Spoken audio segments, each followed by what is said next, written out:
I love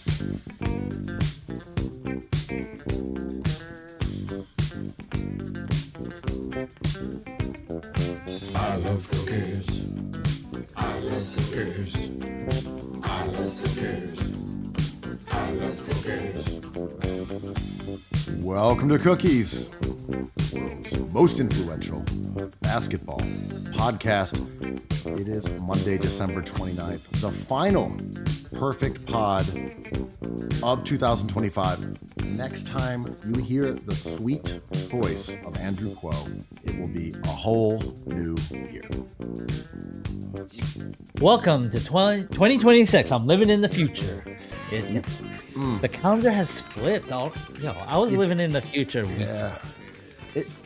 2026 couldn't even roll out of your mouth properly. You don't have you're not built for 2026. You're still in that 2025 mentality right now. Well, there's a lot to improve on in the next year, but I'm coming back from the future to tell you all about Tyler Kolick lore. The lore of 2025 is something only I know of as a 2026er. Oh man, there's just so much lore to address from 2025. The lore of Jose Alvarado and Mark Williams tangling. Brooklyn's own, Southside's own Jose Alvarado. His lore from earlier this week is crazy. Do you have any lore from the holidays to share? There was a lot of revisiting old New York, old ideas with. Have you seen Marty Supreme? Was a jump off for a lot of conversations. Man, I fell into a few too many impromptu holiday parties where we're at that point where some of my friends are like, our families are too big to travel. What are you doing? Are you at home right now? We're coming over. And I'm like, yes, you are. And then the lore conversations ensue over some hot tea and some gabagool. I would say 2025, possibly the strongest year in the history of the notorious LORE. I forget what the shoe was, but remember the Air Lore? That was a Nike shoe. Was it a basketball shoe? I also forget that. If Was it one Paul? was inclined to Google it, they could find out almost immediately. But we don't do that in 2025. 2026. If only someone worked in that business. If only somebody moonlit in that business, we would. Do we know anyone? Do we know anyone in the sneaker business? In 2026, maybe we'll Google on air, but 2025 mentality says no. I hate to tell you this, coming from the glorious year of 2026. There's no Googling there either. See, this is the kind of lore from the future that we needed. Yeah. So what's up with the word lore, man? I have heard many people use this word, and we're coming months after the meme that went crazy, which was like, tell us the lore of your avatar. Tell us the lore of your banner. And people would tell some interesting, some not interesting stories, but it was one of those things that went viral. Now people are just using it in conversation willy-nilly. Yeah, I mean, I not to, outlore you with lore, but I feel like this has been going on for 3 years, maybe longer. Sure, but that meme, possibly 10 years old, that keeps on coming back. My uninformed, which is weird for me because normally my takes are incredibly informed, but this one is an uninformed concept. I would say that the vernacular or lore just comes from video games. It comes from the storytelling of video games in the same way that side quest comes from gaming. See, my weird take, I'm glad you said it that way, because I think a lot of explanations, and we're at the time of year where people are gazing back to what happened this calendar year, and a lot of people the lore of you're talking about. Well, it's like storytelling, right? The sneaker biz is not doing well because the storytelling isn't good. The contemporary art market is not doing well because the storytelling isn't good enough. The movies aren't doing well because the storytelling isn't good enough. And that word sucks. That word is cringe, LOL. and that word doesn't describe enough, but is used as a buzzword to assume the person talking knows what they're talking about. And that word is so identifiably tingly that I think people have adopted the word lore in its place. Yeah, I think that is true. You get these marketing buzzwords that become part of the lexicon for everyone in pop culture, and they become stale very quickly. And I think lore is probably already there, or it's still funny though, because it has a sort It's of still money to medieval make. quality to it, Yeah. which is amusing. When someone's like, "Let me tell you my lore," it's like, no, that's just how you got here. That was just the story of you taking the subway, but the subway wasn't running. You took the bus. Like, that's just how you got here. But you calling it lore makes it funny. So I'm okay with it. You've souped up your transportation saga with some Yeah. lore. But I was going to say, to your earlier point, right? It's like culture, community, storytelling. These phrases that become associated with branding opportunities to the point where they become meaningless sludge. It's like, Yeah. hey, I'm introducing this, new fruit juice slash alcohol brand. What's the storytelling on this? It's like, well, why does it need storytelling? It's a pomegranate hard liquor. Well, why does it need a tale? It's Yeah. like, but what is the lore? I mean, it's sort of in the way that I think a lot of the ideas I'm interested in seem to be flattening and getting dumber, because for 20 years the joke was like, oh, I'm opening up La Linguineria, established 2023. It is 2023, right? Like, it was the joke of lore. Defend Brooklyn, it was kind of a growth of that. And now it's like, I have many thoughts as to why this is happening, but there's no like sense of humor behind that anymore. And people are just like, it's almost like an exclamation point. If someone says that cafe has been there for 30 years, lore, it's like, no, that's just a fact. What do you mean lore? It's just like, well, the lore is it's Cafe Chaton has been there forever and now it's not. It's like, no, that's not lore. That's just when they opened. Is there a story behind how they opened?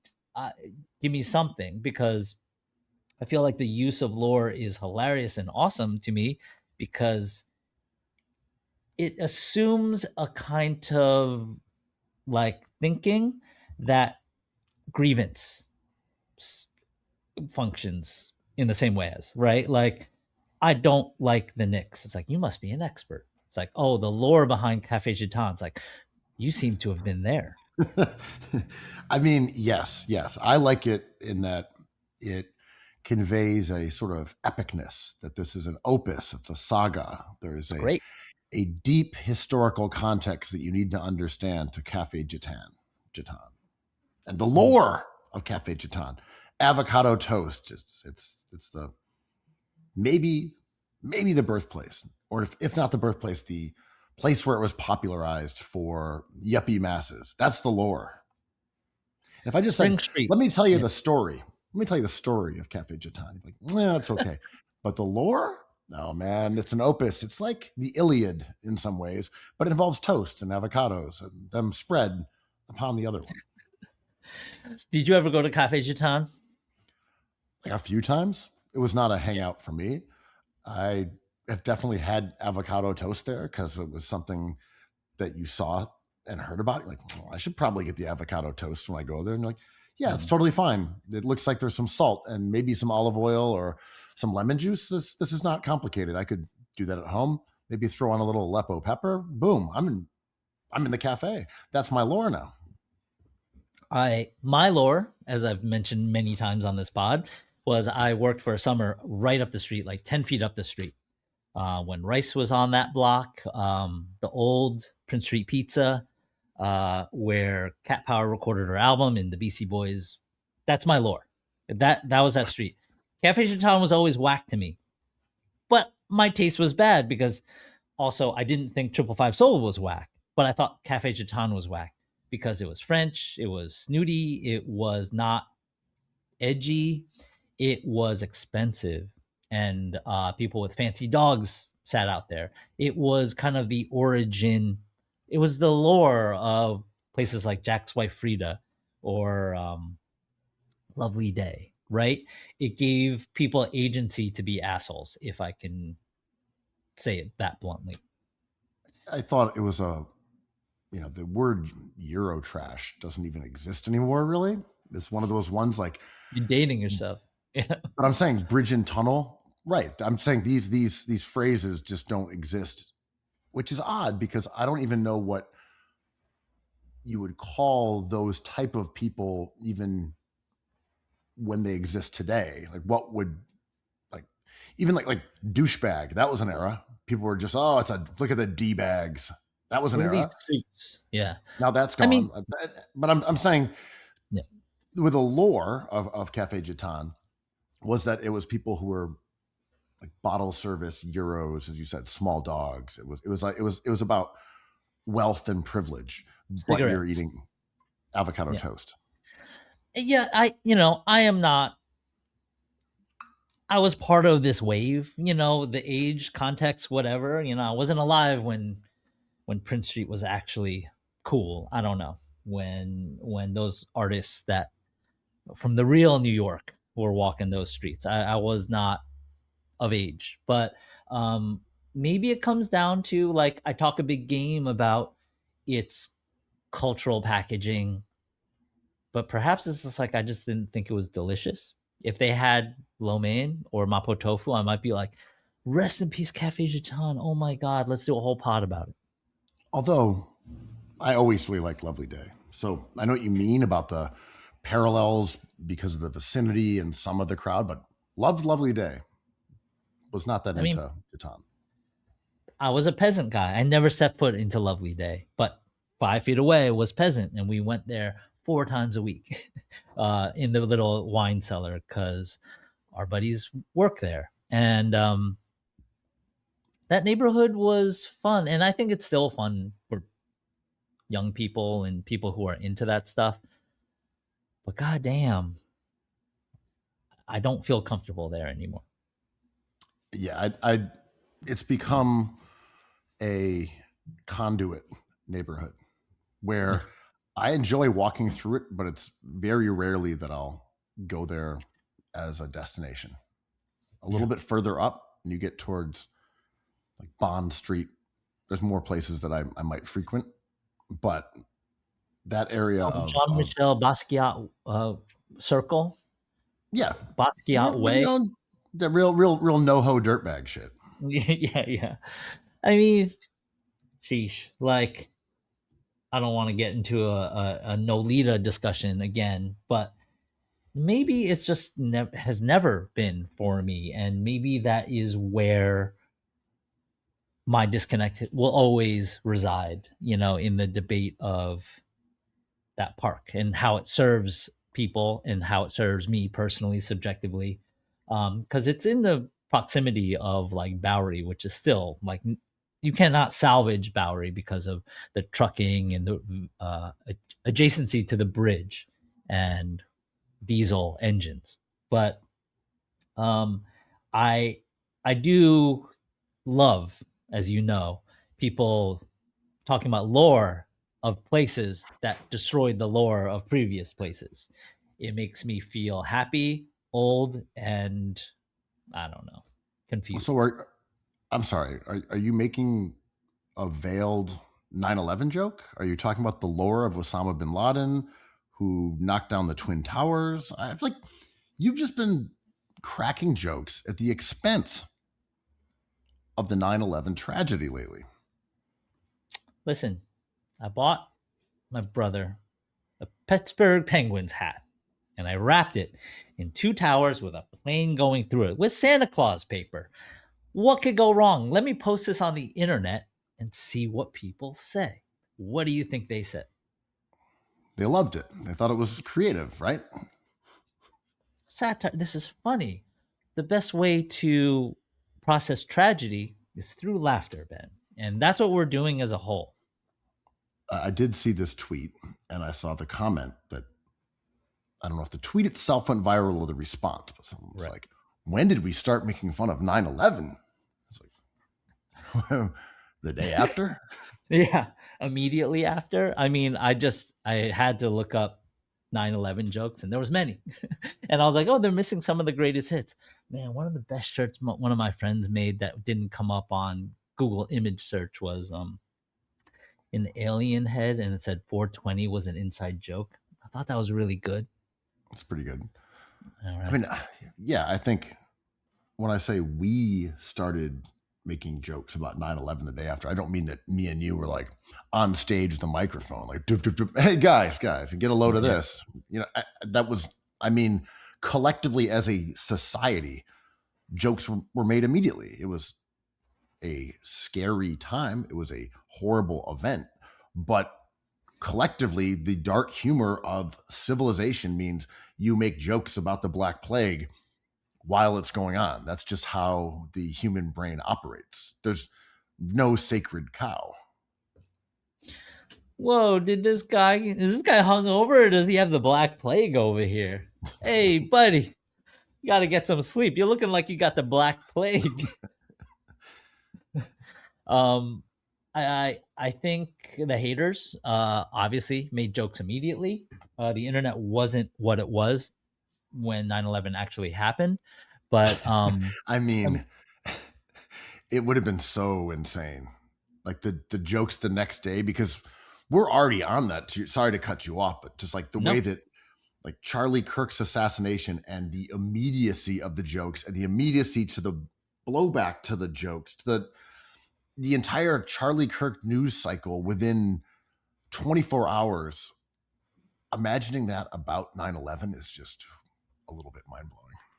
yeah, and there's cruelty in a sense of humor, and then there's also levity, right? It's two different things, and I think it's really hard to differentiate both of them. You know, when Joe Biden has cancer, the jokes, many jokes, right? Joe Biden's aging, a lot of jokes. Donald Trump aging, ton of jokes. Donald Trump changing the plaques on presidential portraits, hilarious jokes, not funny. This is a sacred hall. I'm like, maybe to you, I don't care about this hall. I didn't even know it existed. And And you know, I January 6th, that was just jokes from the jump. from the jump, right? Like poop jokes, sophisticated jokes, bad jokes. I was there for the jokes. And it's sort of like when a basketball player goes down with an injury and people start cheering. I'm just like, this is the response people have. I watched Chappelle's special, his new one on Netflix. He kind of talks about this. He always kind of talks about this. I thought it was funny, but he always has like various degrees of seriousness, perhaps 90% seriousness for a special or 20%, but he orbits tragedy and news and dysfunction. I thought it was good, but I do feel the time for his maximal impact has passed. Right, I see what you're saying.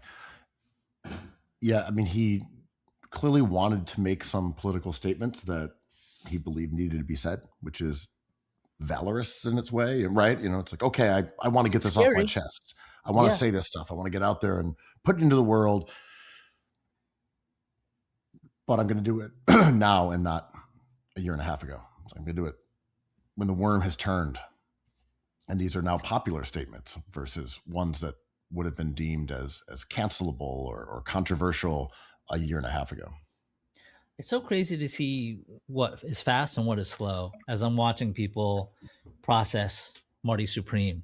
And it's already, the shine is dulled. And people are like, wait, I hated this movie. I'm like, oh, we're at that stage. It took a couple weeks, but okay. The Sinner Nation is coming for Marty Supreme, being like, Sinners made more money. You guys were critical of that. Sinners is the better movie. I don't know. I haven't seen Marty Supreme. But Chappelle, his response perhaps took a long time to you and me, but not a long time for him because he may still be processing, his blowback from his LGBTQI plus opinions, right? And he mentions that yet again in this special. Like he cannot run from it. So I don't know what it feels like to be in David Chappelle's shoes, a bona fide genius who has a skin that is visibly, the thickness of his skin is visible, right? Like you can see when he's flustered. And I think that reflects upon the opinions he has and the chances he takes. Like David Letterman doesn't take these chances. Conan O'Brien does not take these chances, but Chappelle does. It was everything he does is interesting to me. I like resistance to ideas and mechanics, and he is interested in that. I didn't think this was one of his stronger specials, but as you said, whatever he does is also interesting, whether it's as just the art form itself.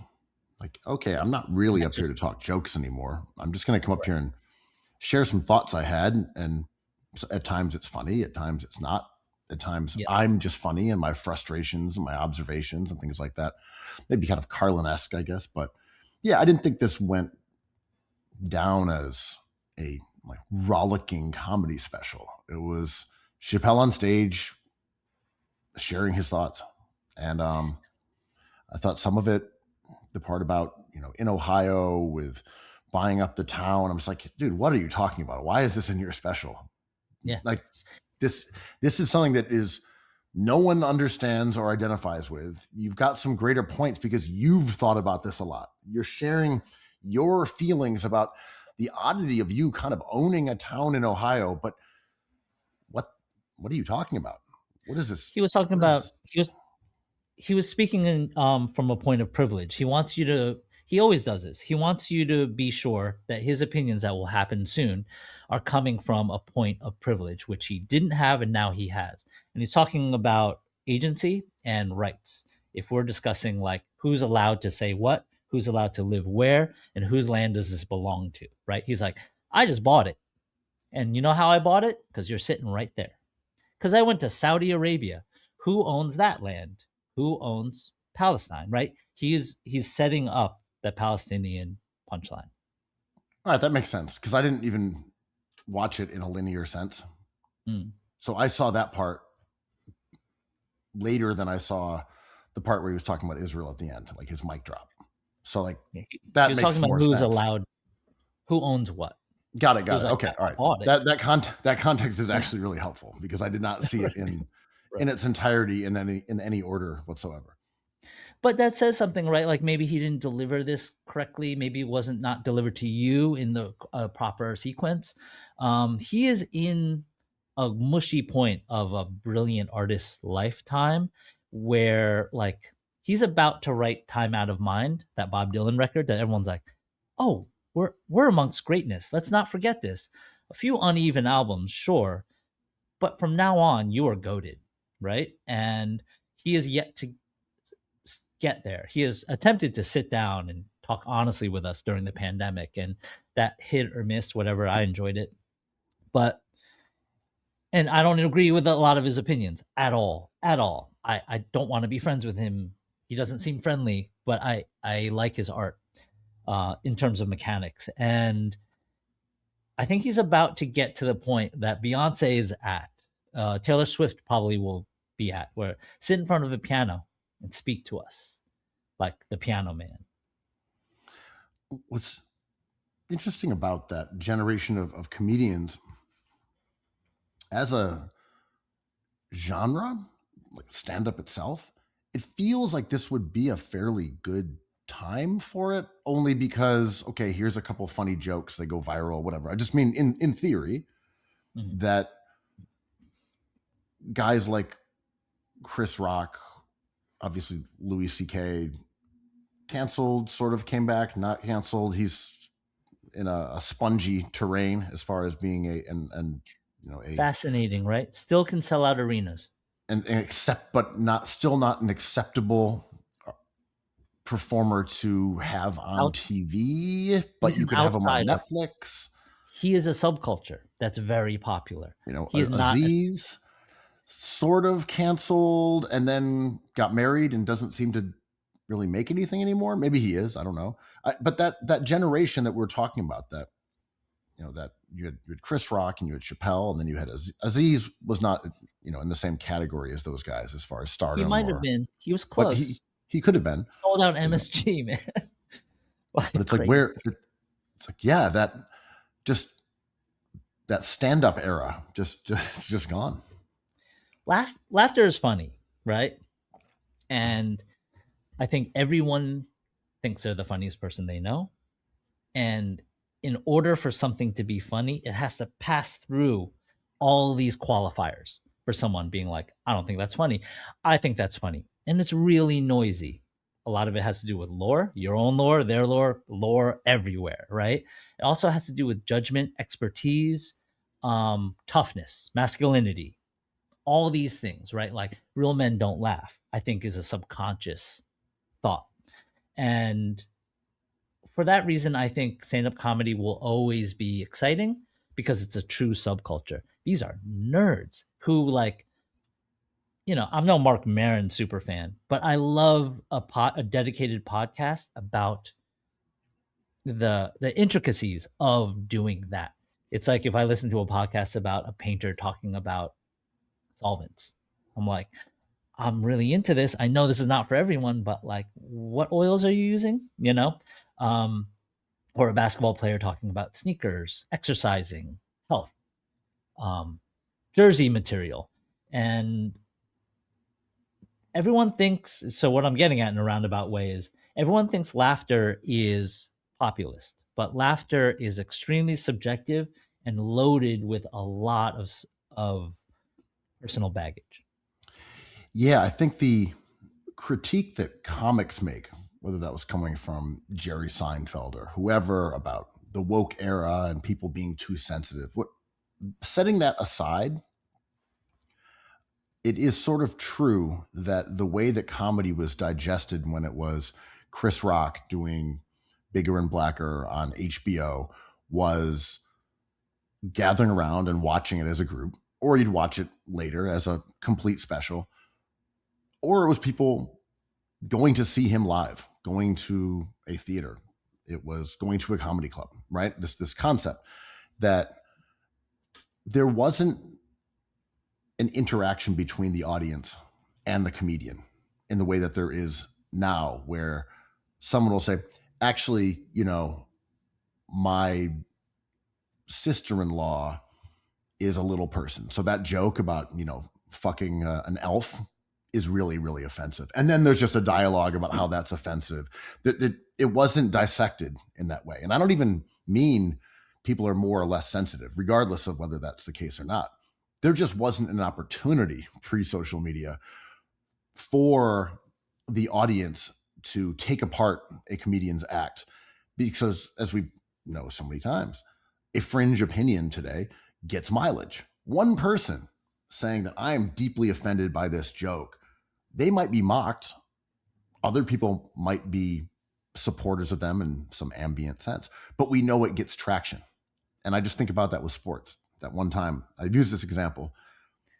There was a really dumb tweet that someone made, and I read it. I'm like, oh, this idiot. Some random dude in the middle of nowhere, doesn't even have any followers, but it went a little bit viral. Not even viral. Like, just was in the, it was in the carousel of tweets that were coming across our desk.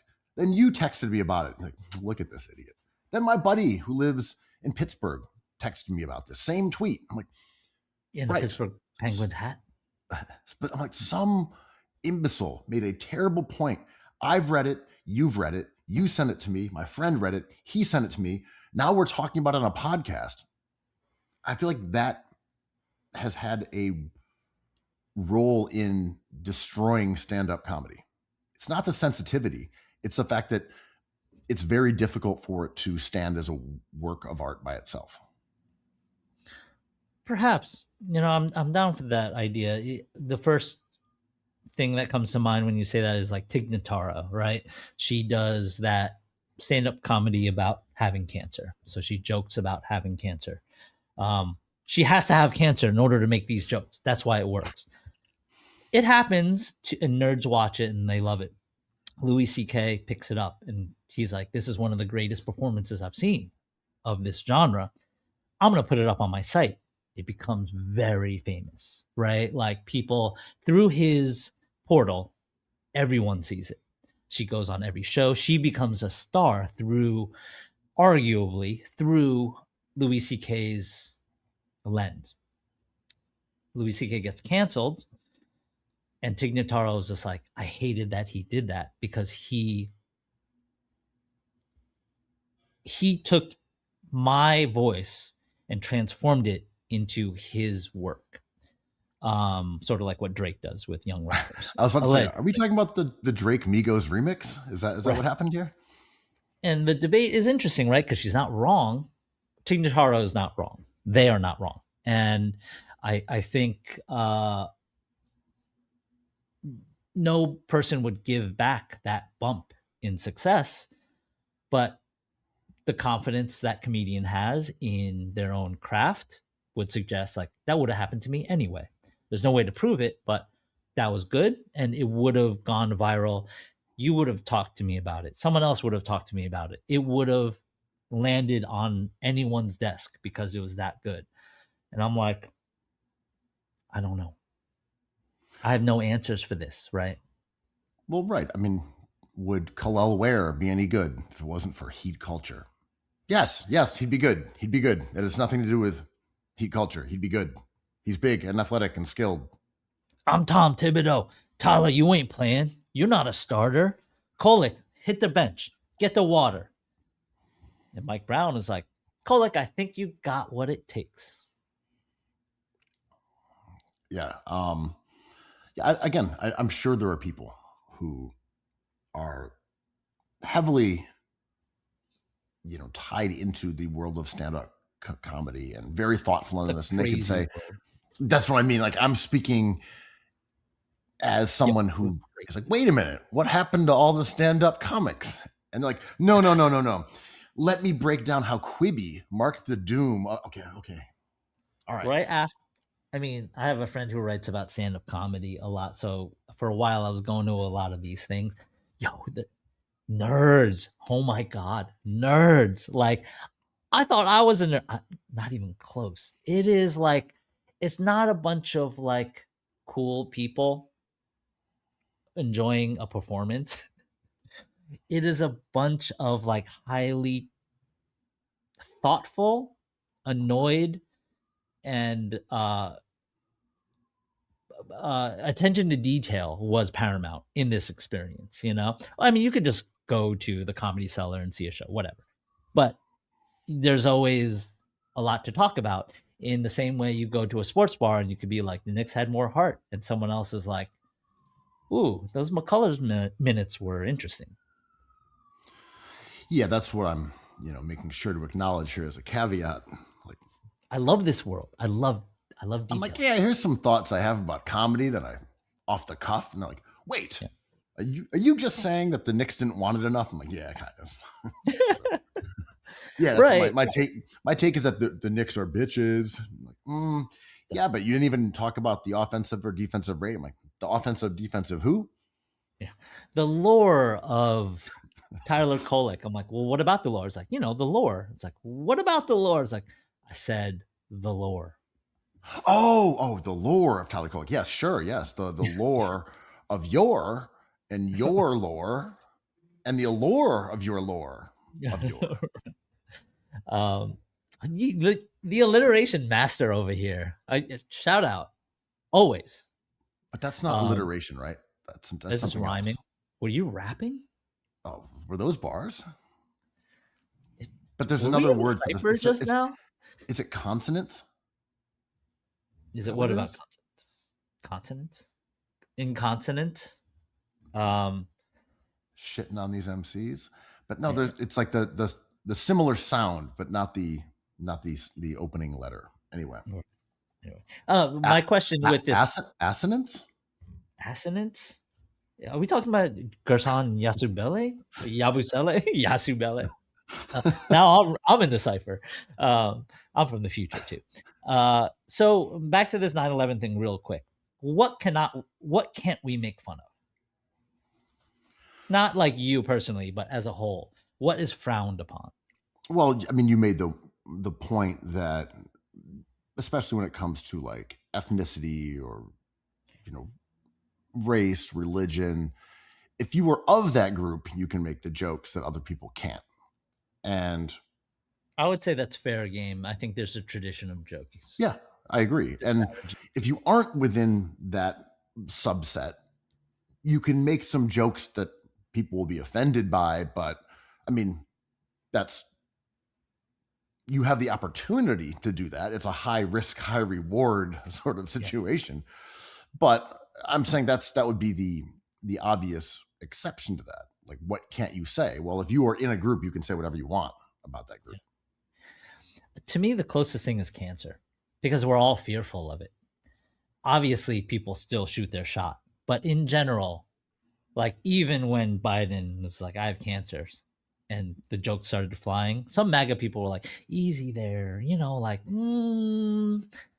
let's stick to everything else that's easy to make fun of regarding him getting older, being bad at policy, all these things. But I think cancer is the one thing that we kind of pause more at than other things. Yeah, I mean, when Porzingis goes out with his mysterious ailment, there's no like, haha, I think he might have cancer. But basketball AIDS was like a whole no, I was backing up your theory when I was like, yeah. And yet everyone, including perhaps people on this podcast, were like, yeah, his AIDS are flaring up. And I'm like, wait, we can make a joke about AIDS, but oh, dude, did you just say that you thought Porzingis had cancer? Yeah. Not funny, dude. Not fucking fun. Oh, AIDS? Yeah, full blown. It's like, what? He's out with a mysterious injury? Jokes. He's out with a mysterious injury to his balls? Joke. It's cancer. Oh my gosh. Shout out. You fucking monster. How dare you? How dare you say that about KP? I got to travel back to 2025 and erase those tweets. Oh, you said he has malaria. That's fine. That's fine. Okay. That's acceptable. Yeah, I think it's cancer because we all fear the inevitable. But we're never going to die of old age. It's like, that's never going to happen. It's just the cancer thing is scary. Did you say he has muscular dystrophy? Okay, that's funny. That's really good. Lou Gehrig's disease. That old timer. But were you able to make Lou Gehrig's disease jokes about Lou Gehrig? At the time? Yeah. Or now? Like, what were the odds? I mean, are you making Michael J. Fox jokes? Would anyone dare? Like, he is off the table. Remember when Eminem's whole thing was like, all right, I'm going after Christopher Reeves. I'm like, well, yeah. Like, just a weird target. Like, who's like the defender of Christopher Reeves? Strawman. But the fuck you say about Christopher Reeves? You're making fun of Superman in a wheelchair? Dude, you've crossed a line that no man should ever cross, Marshall Mathers. I mean, right. And my woke mind is like, oh, we can't joke about disability, but we're not serving disabled people ever, It's just like they can't really function in society. But how dare you talk about a man who fell off his prize-winning horse? Yeah, that's crazy. It's all crazy, right? So I like a good joke, but I'm sensitive. I have a line that can be crossed where I start getting mad. But in general, I think things are funny, and trying to teach my toddler the difference between laughing with someone and at someone is like something I should think about more, I think. Yeah, I think, when comedy is funny, it doesn't have to be offensive, but it helps. It's an easy way to get where you want to go. It fucking helps, right? And like, I'm waiting for the right-wing MAGA, whatever, that contingent of our society. I'm waiting for them to thrive in some sort of art form. And it doesn't have to be movies, music, comedy. It could be commentary, right? Like there's a few great ones, but I'm waiting for the hammer to fall, and I've been waiting for almost a decade. You just want Andrew Dice Clay back. I think about Dice Man all the time. Like He had a show at Baby's All Right, maybe 2 years ago, recently, a year and a half ago. I didn't was go, he but I knew people who did. was he in character? For sure. They said He was. early on he was a little tempered, and then he sort of realized that everyone just wanted him to be offensive, that that's what they were there for. Like, come on, start saying fucked up stuff. And then he sort of warmed up and said some offensive things, and people roared in approval. I don't know if he was funny, but people were like, oh, he's great. I'm like, did he just say a bunch of naughty words? Like, yeah, that's what I was there for. I mean, his lore is specific, right? Because he goes nuclear with his fuck out of here. I'm the Dice Man, minorities, women, all this is Howard Stern era, where this was kind of acceptable and brazen. And so men of a certain kind really loved this kind of narrative. And then he goes on Arsenio Hall and has a breakdown. I think it's Arsenio Hall, where he's just like, I feel bad. My soul is rotten. I'm trying to be a good person. I don't know how to continue both these things in my life. And it's just like, okay, he's invalidated. He's over, right? And like everyone Next has. up, we have Bill Clinton with the saxophone. Get out of here, Dice. It was one of the greatest shows of all time, man. And that was the one. What was his other famous one? Anyway, shout out to Snoop. Arsenio Hall. Snoop. That was kind of later, maybe, but it. I don't. I'm waiting for the Dice Man to come back, and I think I compared him to I love comparing him to 2025 personalities because I feel like we scrubbed the character of Andrew Dice Clay from our memory because he's not useful. He doesn't serve anybody. He's not powerful because he admitted his weakness. He is not profound because what he says is gross. I compared him to Charlie Kirk, right? I was just like, it's hard to create a martyr from someone whose primary information is hard to defend. So I'm going to talk Kirk here for a second, but I wanted to bring up there was Merriam-Webster. The definition of I was about to Chud say Charlie Kirk is defined in the dictionary. Slop, chosen as Merriam-Webster's 2025 word of the year.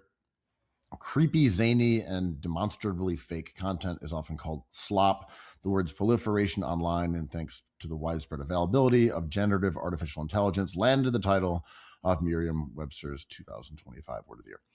We don't need to describe it further, but Charlie Kirk's inherent connection to slop is really interesting. And his death as a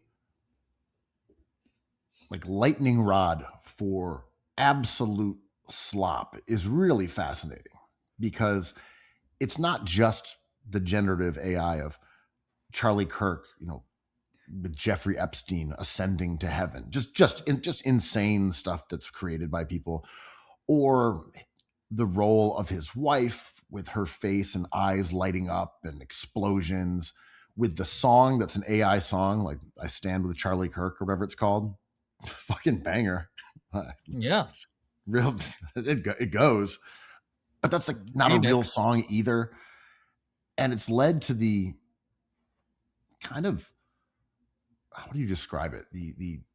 There's just a reality denial that goes along with Charlie Kirk. There's this one New York City young influencer, 20s, 10s, 20s, teens, whatever. But he wears just a puffer of Charlie Kirk's face on it with boxers with Charlie Kirk's face on it and a fitted cap with Charlie Kirk and just walks around filming reactions. Like Andrew Dice Clay. It just feels very different from perhaps how it was when Kennedy was assassinated. Not the same level of person at all. I only mean that the rapidity of everything spiraling out of control and the accumulation of slop. I don't know that we've experienced this as a civilization before. Probably not in this at this speed, right? And like to your point, I think there is it is not like a it's not totally flat. I think people see slop and identify it as slop. When Charlie Kirk's wife comes out with explosions, like you said, and like feigning happiness, my feeling is like I care nothing for these specific people, but someone take care of her. Like the opportunity to have power and money is there, but like you're gonna ruin her like this as a person, right? Like where's the humanity? But like her husband was brutally murdered in public, so like I don't know what that feels like for her. Apparently, this is what it feels like. I don't think someone should have a mic 48 hours on them after their partner was murdered in public. But slop is an interesting idea because, man, I think every generation thinks they're living through slop because we're above it. Everyone but me. It's like Q-tips are bad.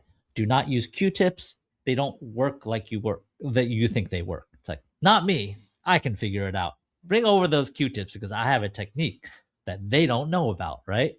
And it is a tradition of grievance that we always talk about, to say these times are not what they used to be. Mm-hmm.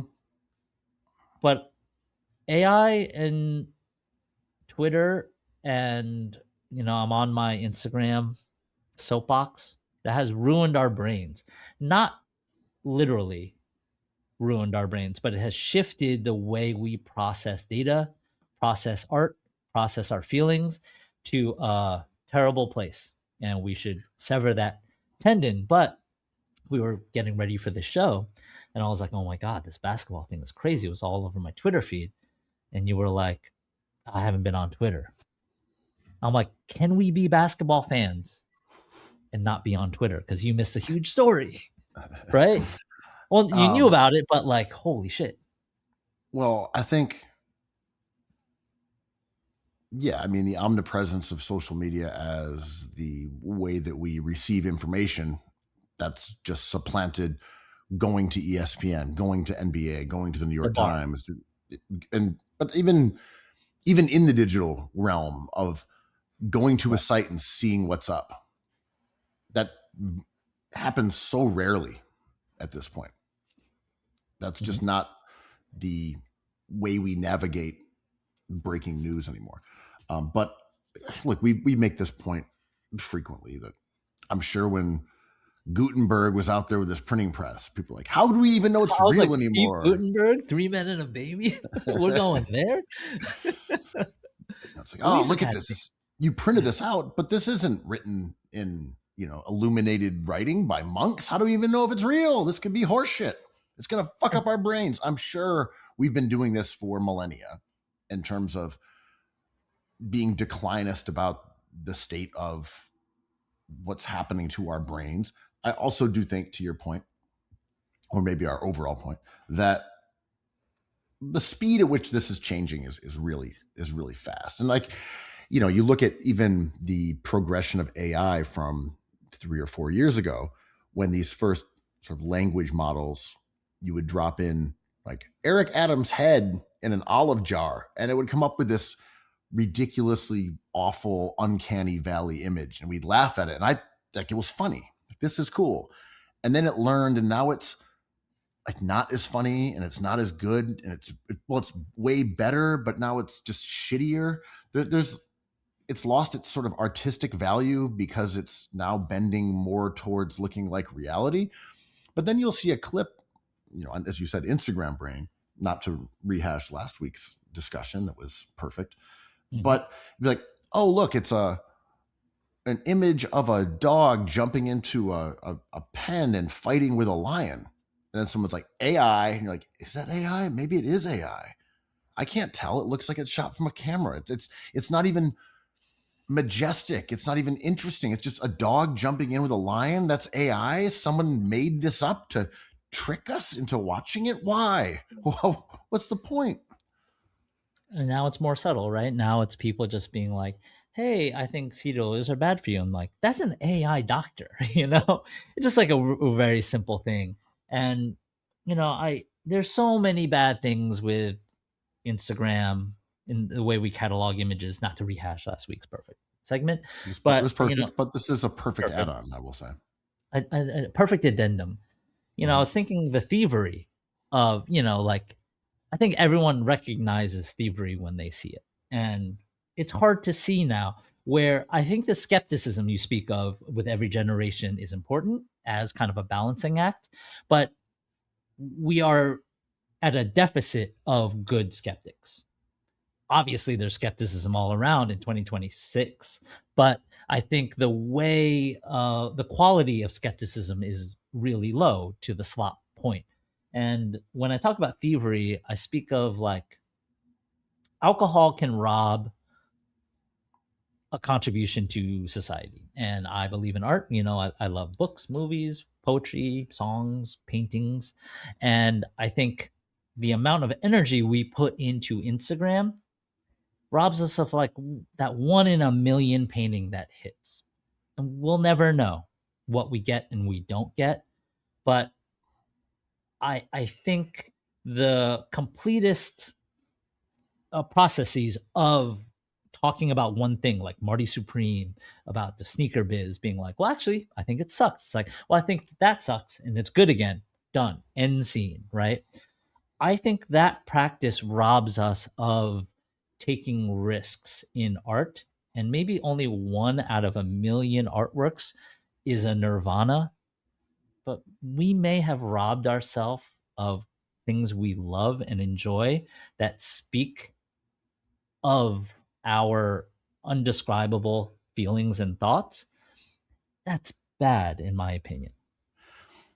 I sometimes think about that with not only the modern optimization of basketball and the demands of the sport, but also, and we're going to get into this a little later on a different topic, but the way that the route to the NBA now mirrors so much of society. It's about privilege and access and money, stability, that the competitiveness to get to change, I guess, your life, right?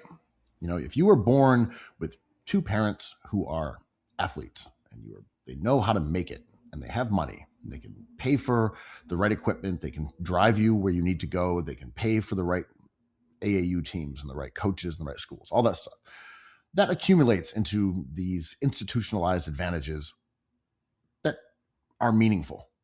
And I think sometimes about that, like, man, we couldn't have a Tony Allen today. Zach Randolph, right?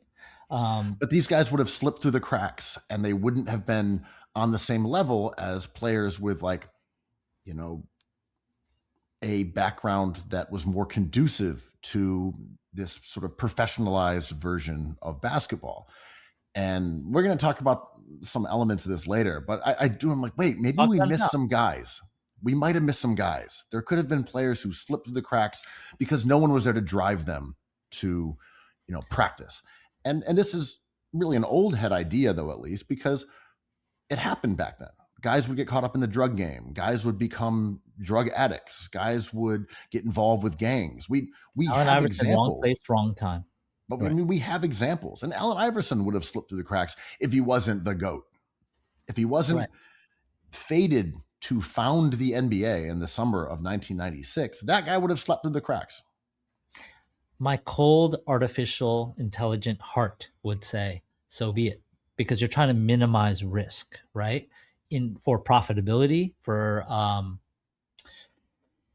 like I'm contemplating what my children's future in the New York City school system will look like.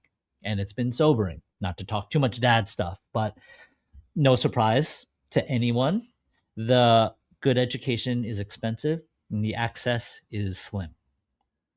And you see really smart kids not get a fair chance.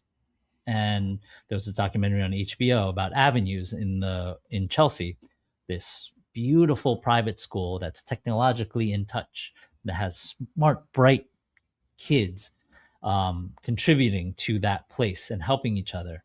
And then an underprivileged, it's in the shadow of the projects. And there's a girl in the projects being like, I am bright as well. I would like to go to that school. I can see it every day. Why can't I go to that school? And it's like, it's a heartbreaking lesson in how things go, right? And the NBA is no different than that. The optimization of money generating assets to your company through minimizing risk is why we get a barrage of knipples coming into the NBA. There's another kid with a name that starts with K, a third kid, oh, fourth, fifth, and sixth. Okay. They were in deep trouble, but at least they had a fourth kid. If they stopped really had to crank out number 4. Number 4, they were hanging on by a thread at number 3. Right, we're just Irish twinning number 4. Come on, get this show on the road. Pop that number 4 out before we get accused of being optimists. Well, the interns are like, guys, talk about basketball, so we might as well. So where I was going with this conversation, we've addressed some of these underlying root issues. Less specifically than we can get into, is that there is a incredible dearth of NBA talent coming from New York City right now. It's fairly shocking when you look at it. And I'm not talking about New York Jersey. Moment, Marty Supreme, Geese, the NBA. I'm not talking about Jersey. Elizabeth Street Garden. Yeah. Because that gives you, Kyrie, gives you Cat, gives you all these other people, or even Westchester, like Donovan Mitchell, like the tri-state real New area. York City. We're not New York City proper. Town. We're not in Mount Vernon right now. No, New York City proper.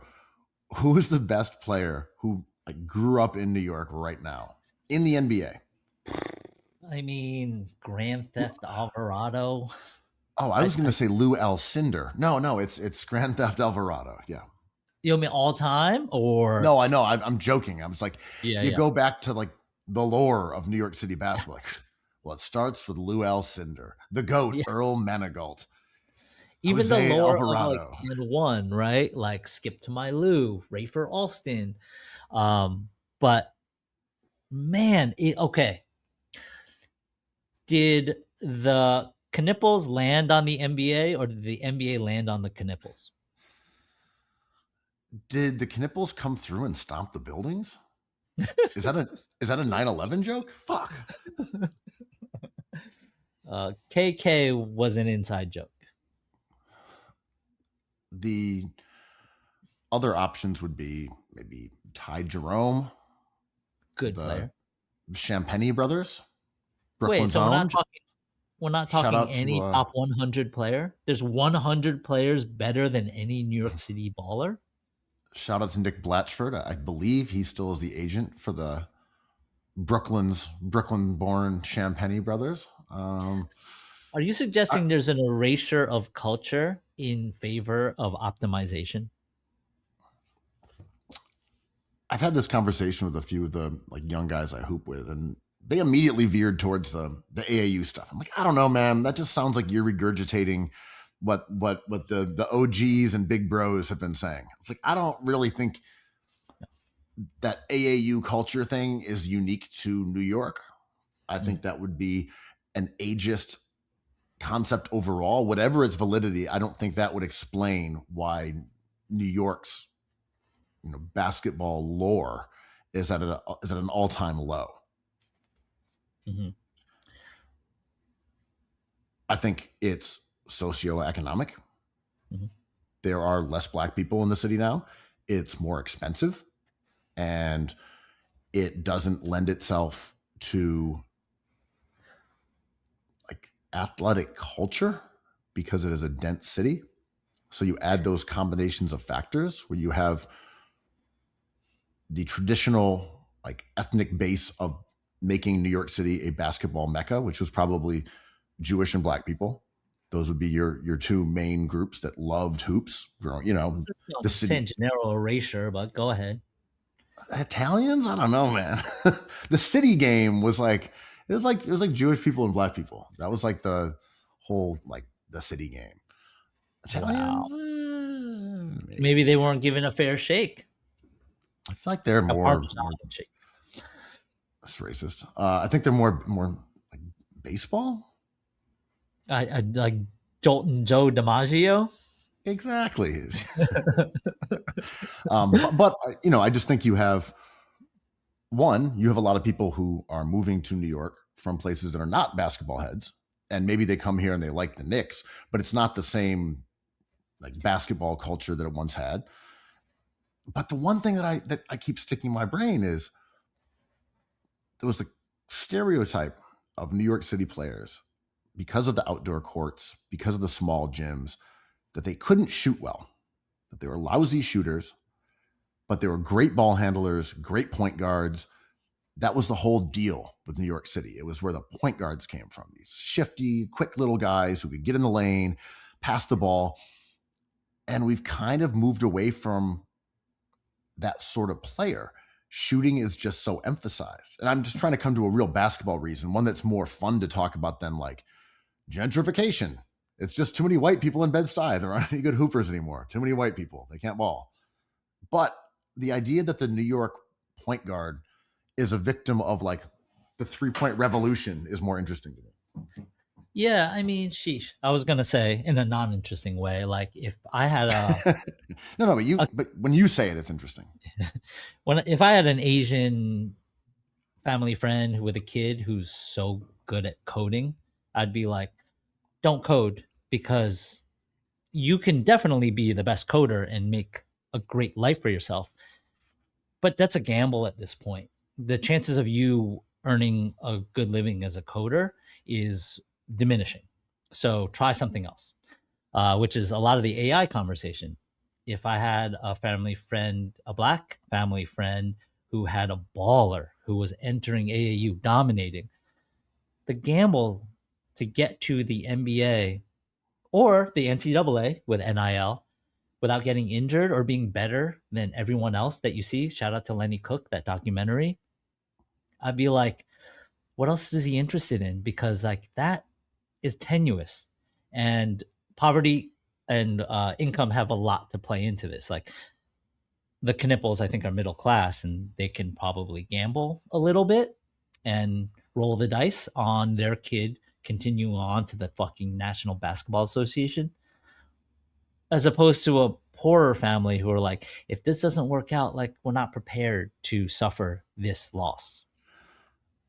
I think there's truth in that, but most of it goes back to the point I was making when we weren't specifically talking about New York City, where you look at the kids coming into the NBA, right? Because the NBA is different from college. There are plenty of New York City kids who are going and playing in college. We're talking about the NBA, which is this like 1% of the 1% of the 1%. It's like a infinitesimally small percentage of It's people the who play coder that makes basketball. money. Yeah. Right. But it's also including all the international athletes. It's just so difficult to make the league that all of those advantages, like having a parent who is in the NBA, or having two parents who are D1 athletes, or having a personal trainer when you were a kid, and working on your jumper at shooting camp when you were 9 years old, having a driveway with a shooting machine like Kevin Herter in Albany, or whatever the case may be. All those things add up to, like, if you're missing one of those components, you have to be such a freakishly good athlete that it's undeniable, and you will then get siloed into like rolling with the winners. But otherwise, it's gonna be a lot of knipples. It's gonna be kids who grow up with athletic parents in like that, like with the good genes, with not to be like what's her face, but like the good genes as in like good athletic genes, you know. Sydney Sweeney. Yeah, Can I I make an don't mean irresponsible? Can I make an irresponsible, wildly aggressive take? Let's yes. work out this. What if, like the depreciation of gang culture and drug dealer culture doesn't help New York City ballers because that's where a lot of the funding comes from, right?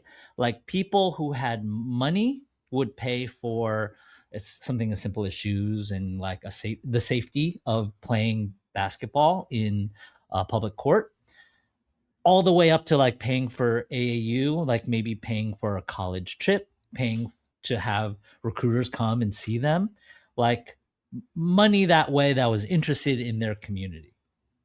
And maybe the washing of these streets, the Mamdani-ification of New York City, with the only gangs that kind of exist anymore in Chinatown and Weeksville, right? Like that culture has kind of changed in the last 30 years. Could that possibly, as a wild swing take, like have a visible or observable effect on the ballers being developed in New York City? I like the take. It's a bad one, but let's It's go. not a great take. I also just think that New York City playgrounds are shitty to play on. The weather is kind of shitty. School gyms are tiny. It's not an easy place to But have it's access. underfunded. There needs Yeah, funding, right? Like I mean, the tech companies are yes. funding the growth of these young Chinese kids. I There mean, needs to be funding for ballers in New York City. I also just think bringing it to New York City's density, it is very difficult to find a gym where you can just shoot by yourself, or you could go with, say, a trainer and just shoot. It's Much pay to easier play. to do that. Money. Yeah, much easier to do that in the suburbs. Like you could do it at the YMCA, but kids can't do that. Kids can't go to the YMCA. They have school. Yeah. And if we talk about what the suburbs promised to be at the turn of after the war, and the promise of not only the two kids, car, and a dog, picket fence, that kind of thing. When we cut to the core of what the suburbs promised, I think it was about stability and the mitigation of risk, right? However dark those ideas are, that was the promise. Being like, you move to the suburbs, like financially, crime, whatever lies we were told. Those suburbs have changed in our lifetime, the promise of those. And I think that's happening in the NBA in a little bit, in a little way. Being like, if you are a for-profit organization of the NBA or even the Charlotte Hornets, right? We're trying to make money here. I am not in this for the love of the game. I want money. Give me some of yours. Revenue sharing, lottery, all these things, these socialist things to guarantee a paycheck. They're like, how do we mitigate the things we cannot predict? How do we control what goes into our products, the means of production, right? So, in a subtle way, I think the NBA has globbed onto that idea. We want control of the means of production. And it is not racist on its surface, but in its DNA, it is, because it suggests that the risk lies in one area, not the other. I think the idea that the NBA is risk averse is undoubtedly true, right? When they changed the way that the NBA draft worked, they wanted players to spend several years in college, ideally one or two, ideally three, because then when you're investing a first round pick and a guaranteed contract in a very young player, a guy who's 18, 19, 20 years old, you would have more information. You would know if this guy was a better player, but also he was a better person. And I'm looking at that from their perspective, that this guy was coachable. This guy was not a troublemaker. This guy wasn't greedy. He wasn't going to be smoking reefer and up in the club. That this idea of respectability politics and that notion that players like Ja and players like LaMelo are unserious. That didn't used to really be an issue, right? Early 2000s. Now we're like, you know what? I love Ja. He's awesome. He's so cool. Now people are like, Ja, he's kind of a joke, man. Doesn't have his head on his shoulders right. He's getting suspended. Yeah. You know what? I don't like him anymore. What are you talking about? This guy is an exhilarating talent. until he isn't. Those shoes are fire. I love those shoes, man. It's weird to see Mikal Bridges, I think, wore the blue and white ones this week. It's weird, but I like it. But to your point, right? Like it, the the streamlining is an issue. I think. I think the powers that be, vague assumption, but who who is concerned with the profitability of something like art, Hollywood, the NBA? Do not want they they want to fall in line and not take the risk, right? Because taking the risk is bad for business. And the more technology offers these fields, I think the less personality we're going to see, the less artistry we're going to see. And a lot of that comes from resistance, and a lot of that comes from um, a need for self expression. If we're talking about Ja or these wonderful players you mentioned in our previous NBA lives, um, gosh, man, like Marty Supreme is not a gamble. Marty Supreme is a sure thing, right? And I think that's what the NBA wants as well. I think sometimes about the way that fans identify with GMs more than they used to, right? The I NBA do. Yeah. right? Well, that's what I'm I saying. care. The NBA became sort of like the hot stove league that was always part of baseball. Like, oh, we should make these trades. Here's some concepts. This would be a good signing for us, right? Sure, that's a Shout natural out part to of being a Stick fan. Michaels. Yeah. And the NBA really, put that on steroids with salary cap and the apron and, making it such an econometric league where it's like, okay, if we can trade this second round pick that has these protections on it, it turned people into, as I said, phantom GMs. Like this would be the right transaction we'd make. And I don't think that that's weird. I understand it. And I like that stuff. It's interesting. But it did, in some ways, I think, dehumanize players a bit, where they become a number. And I don't believe that criticism like Sam Hinkie just views them as this and not a human. I'm not talking about those guys because they actually have to work in this field. They have to work with people on a daily basis. I'm talking about from fandom, which is different because it makes people not like Ja Morant. He's not worth his contract. He's not living up to the money he's supposed to get. I'm like, what do you care? You're not even a Hornets fan. What's your problem with Ja Morant? Like, you don't give a shit about the fate of the Hornets. That's Con Knippel's team. We know. It sucks. I was shoveling snow a few weeks ago in a different storm, and my neighbor comes out and knows I'm Knicks. I'm Knicks interested, and he's like, "Yo, what do you think? Jalen Brunson, Carl Anthony Towns, and Ja Morant. Like, trade a bunch of guys for Ja Morant. He's available." And I was like, I love him. He kept talking, I'm shoveling, and all of a sudden I was like, I don't know if they can do that under the apron. He was like, what's the apron? I'm like, it's a punishment. It's a tax that is like prohibitive of like exceeding the limit of a payroll. And he was like, He's like, okay, I got some thoughts about comedy. yeah. It's like, let me give you some thoughts about Palestine and buying up neighborhoods. It was depressing to even mention. I was holding it off, but finally I was like, I don't know, man. Like, not to be a suit here, but like, I don't know if this is possible. And it does zap the fun out of it. But all sports, everything, right? When James Najee goes back to Baylor and all these famous coaches, Tom Izzo, Calipari, are like, what has become of our sacred,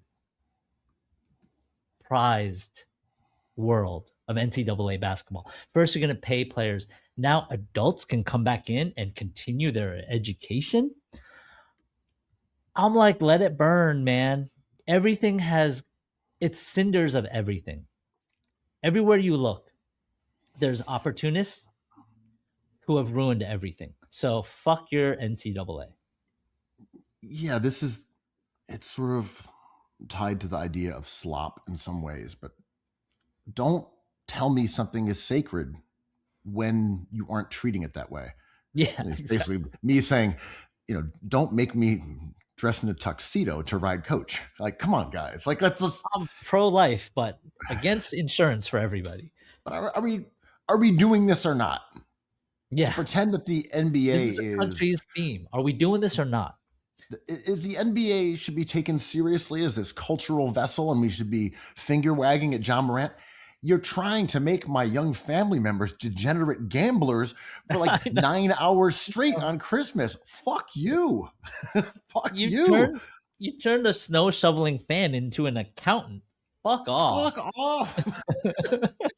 It's like, it's supposed to be all like, on morally flummoxed by John Morant and LaMelo Ball. They're awesome at this sport. They're cool. They're interesting. They're phenomenal players.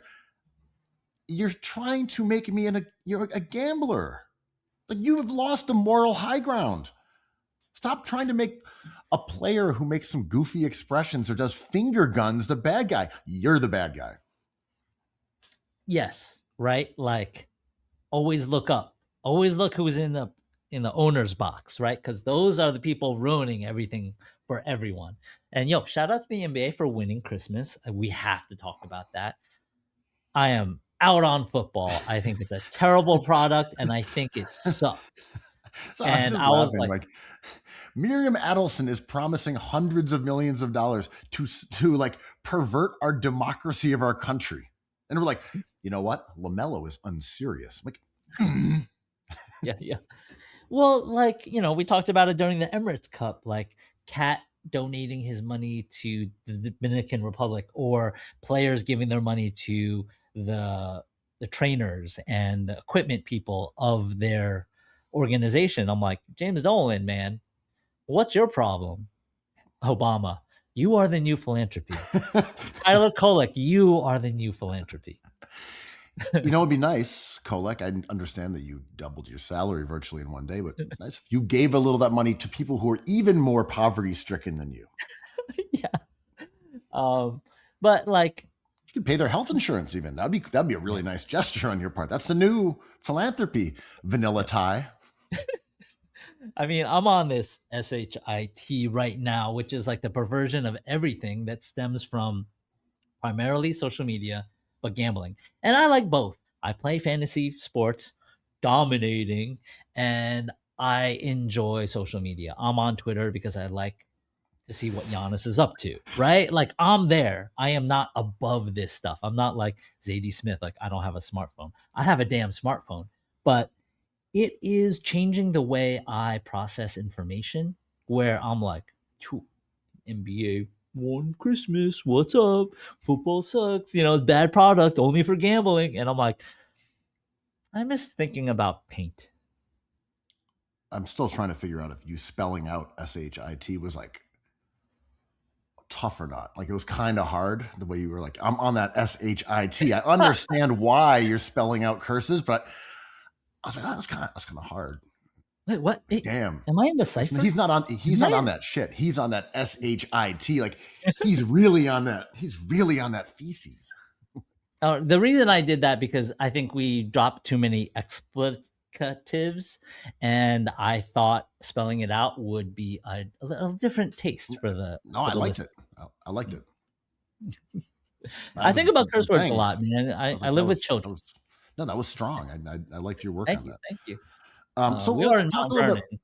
Yeah. a little more about the James Najee going back to school. Are there ramifications for college Tom sports, but also for NBA players? Yeah, more opportunity, more education, more money to be made, right? James Najee, I think, wasn't going to crack the Knicks lineup. He's under Knicks control, which sounds crazy to say about a human being, but he is not going to play in Europe and going back to Baylor, which is great and fun, and it really ruffles the feathers of people who love the NCAA. And I feel for them because it does not look like anything that they recognize anymore. We're far away from like Christian Leitner hitting last second shot, or Gordon Hayward barely missing the greatest shot of all time. Um, it has become about money more so than ever. But I would argue it's always been about money, and it's always been a cruel, racist system. And I think what James Najee is doing is awesome. But is it also, and if it's not, you can explain why it's not, a tempest in a teapot to some degree? Because this is a guy who has not played a minute in the NBA. It's a guy who has never played college ball earlier. He's one of my guys, by the way. He came over in the cat trade. He's a great. I understand your love of the prospect, James. I claimed him I'm here. I'm only saying that he has not played in college and he has not played in the pros. That is a pretty unique set of circumstances. Now, maybe it would open the door to someone. I don't know the exact rules that have been modified or not modified.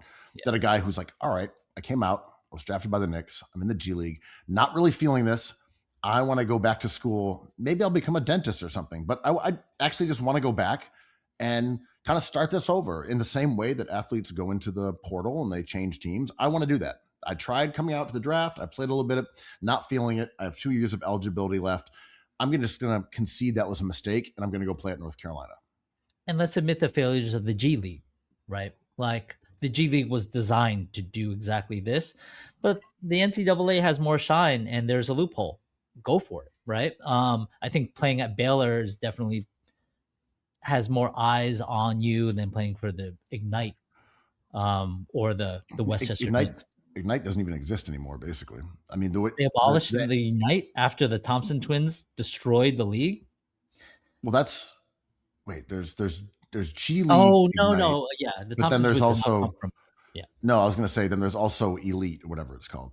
Yeah, but it's about money. This is all money. But I was saying that entire endeavor that the NBA was attempting to professionalize the G League with G League Ignite, having guys making money.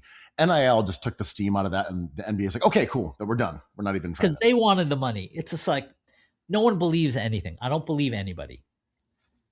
Like no, NCAA people were like, the NBA was trying to destroy college sports or college basketball by saying we're going to take the top prospects, and they were like 5 of the top 12 guys or top 20 guys. We're going to those teams. They're making $500,000. They're making a couple $100,000 a year. The NBA was like, cool, you're already in our fold. We're going to dismantle the high end level of college basketball. Instead of guys going to Europe like LaMelo did, they're going to play right here. They're going to make real money, not the same as if they're in the league, but like real money. And that'll be that. And college basketball is like, well, actually, college sports overall, like we're just going to let the players get paid. Yeah. The NBA wrapped it up. Like, okay, yeah, we're done with that whole thing anymore. Like, literally, they just stopped. They don't care about it anymore. It's over. I mean, I don't know if this is slop or not, but we talked last week about what I personally think like socialism. The biggest threat to socialism is someone doing something out of line. The resistance would be too big. It's like, you wouldn't dare skip college, would you? Kobe, you're going to college, right? Dwight Howard, which college are you going to? Because you can go to the pros, but why would you? And now it's James Najee's turn being like, okay, an adult wouldn't go back for their eligibility. Would they ever? Like, that's not a part of our culture. And then James Najee's like, fuck your culture. I'm doing it. And stop me. And now all these other players are popping up being like, I'm considering this because I have a small window of opportunity. And even if it's just college, this is what I love to do. This is what I do. I would rather be in the United States than fly over to China where I have no friends, no loved ones, right? Like, this is a good option for me. And college basketball is like, we didn't know you guys had it in you, but you got that dog. Well, my question, and I'm not sure if you have the answer because I don't know it, is is a player who was on a college team for a couple of years, when it then went into the pros, eligible to come back? Is that the next part of this, the natural progression of this concept? I believe they're going to nip it in the bud, but I believe like there's certain retired players who are like, fuck it. I still have eligibility. Like Dwight Howard was joking about it. He's like, might as well suit up again. Well, that's what I meant, right? If someone's like, hey, you know what? I still want to play. I'll play in college. I'll actually go to school. That's cool. Whatever. I'll go. Finish up my degree.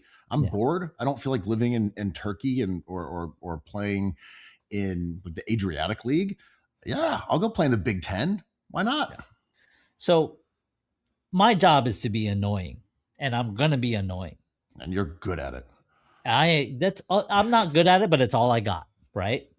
So my question is, what is college basketball? What do we want from it? Do we want potential or do we want entertainment? Because having these players go back, I don't know. There's more money there, but like if we're Bible adjacent and we're just like, this has become about greed, which it always has been, but now it's too apparent. It's like we could see we can see it too clearly to suspend our disbelief. Do we need that? Like, I mean, Timmy looked like a 30-year-old guy playing college basketball. So, like, why not add a few more? Do we need the idea of innocence in order to enjoy college basketball? And if that's the case, then what are they selling? Yeah, I think that innocence that was a cherished part, however fictitious, Yes. of college ball, where Yes. you sort of knew these guys were getting paid, but it was under the Fat five. table. You know, Yep. there was a bag of money and a car dealership involved. Felipe Things were Lopez. happening. Yeah. Yeah, stuff was happening, but it wasn't, so overt. His mom got a job somewhere and something happened. Now they have a Range Rover. I don't know. It's very unclear and very, very nebulous what He sold occurred crab legs here. from where? Yeah. But now I think when you see someone like AJ Debancia going to Brigham Young, well, he's going there because he's making $8 million a year. Good for him. Sure. Yeah. I don't know. I Yeah. have no issues with it whatsoever. But I do think there is pushback because that was kind of all college basketball had. All college basketball had was that they're doing it for free for the love of the game. It's like, well, not really. It's because of the way that this works. They're not being paid. It's not that they're doing it for the love of the game. It's that they can't be paid by law for this. And then once you give like players the option of the portal or making money or NIL deals, and that just becomes systemized. Big schools, they may be complaining about it, but they have whole wings of buildings that are dedicated to NIL. I've been in them. You go through them and you'll see here are signs of, showing ads that their athletes have been in. They're showing their earnings, talking about your opportunities as an NIL athlete at this school. It's a big part of recruitment now. When you listen to why players go to a school, they'll talk about the winning culture. They'll talk about the coaching staff, and you talk to them long enough and they'll be like, and also, the brand building, the NIL stuff. It's part of it now for sure. We have to acknowledge what the university market is, right? Like it's been kind of the foundation has been exposed with like the job market and what degrees offer you and don't offer you and where opportunity lies. Like the promise, so we talk about the suburbs, the promise of the university education was it would set you up for money making endeavors in your adulthood when it costs X amount to live, to have a family, whatever. The dream of doing what you love is bullshit, right? Like we've learned the lies behind that. But to have basketball players forced to go through the NCAA funnel is crazy. It's crazy, right? It's just like delete Instagram. It's like, why would I? I need it for work. I'm like, right, it sounds crazy because we're just so used to it. But the fact that a professional basketball player has a better opportunity because they go to Duke is insanity. They should just, and that's where like the market overpowers the morality of a socialist system where a team is like, we're going to draft this guy, LeBron James, who's not even going to go to college.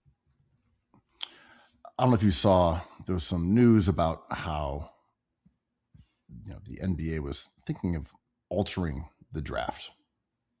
And the lottery could be changed where, okay, the rules on getting the first pick are different. You can't be one of the worst teams in the league, or it's a cumulative average, or your positions are locked as a top 3 by a certain date, all these sort of things. And I don't think you can put those into action without there being a bumper of a few years. Yeah, it's just not fair to a team and be like, by the way, I know you've been planning this, but you can't get a top 3 pick anymore. Danny Ainge is from the grave. Like, what? Like the Undertaker. Like, he didn't die for this. Come on. Yeah. I'm not 6 feet under for this. So I think they'd be instituted, maybe 5 years from now, whatever it would be. I mean, I always go back to the conversations we have that just have them be unrestricted free agents. That's fun. Let bad teams who don't have good players making a lot of money, since this is such a rigid econometric league, offer them as much money as they can. AJ with 2 hats. Like, which hat am I going to put on? Is it going to be the Knicks or the Lakers? And he puts on that Knicks hat. Woo! Viral forever. It's like, okay, you want AJ Demancia? Then you're Utah? Offer him $20 million a year off the jump. You can have him. No one else is going to offer him $20 million off the jump. Maybe wait. Maybe you got to give him 25. You're doing something that's so un-American. You're giving the worker power. You're giving the worker more agency in a system where the owners rake in half the profits. Like, that's very un-American of you, man. That's like giving people universal health care. Did you vote for Zoran? Who is this guy? Well, the reason I'm bringing up these rule changes is because our hometown team, the Brooklyn Nets, might be Westchester Knicks. Yeah. Might be adversely, the Sacramento Kings, adversely affected by these changes. Now, it may not matter because we are seeing Joe Tsai's vision come to fruition. You go back to the beginning of this season, Andrew, you, an arrogant Knicks fan, scoffing at the Nets. They start the season 3-16. That's a winning percentage that would put you a tick under 13 wins for a year, which would be an all-time bottom 7 season in NBA history. They were looking dismal. I remember going to the game, and we talked about it, I think, where Kelly Oubre put up 20 points in the first quarter against them. We were all lost in his eyes. He was charming us with his wavy wiles. Nets could barely get into the offense. Passes were getting deflected left and right. Miserable. But the worm, again, has turned. Last 10 games, Nets are 7-3. They have beaten Toronto, Philadelphia, and Minnesota within the last week. They have the number 1 ranked defense. How did Joe Tsai do it? It's a real psyop, man. Whoa, did the Nets win the trade? I mean, kinda, right? Like, Yegor Zemin. They're doing it.